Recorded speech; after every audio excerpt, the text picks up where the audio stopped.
పాపం పుణ్యం ఈ రెండింటి రూపము మాల మాదిరిగానే ఉంటుంది.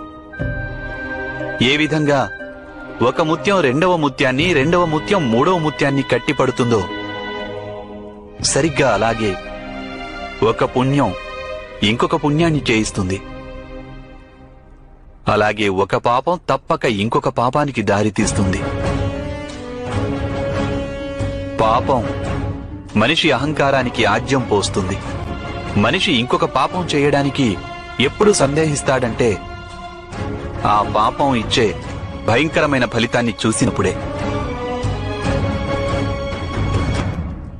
కాని చివరికి అహంకారం వలన మనిషి దాని ఫలితాన్ని చూడలేకపోతాడు.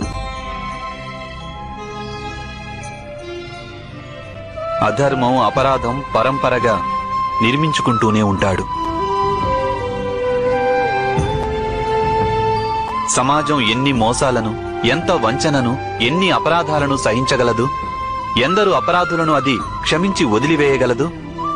ఈ నిర్ణయం సమాజమే తీసుకుంటుంది.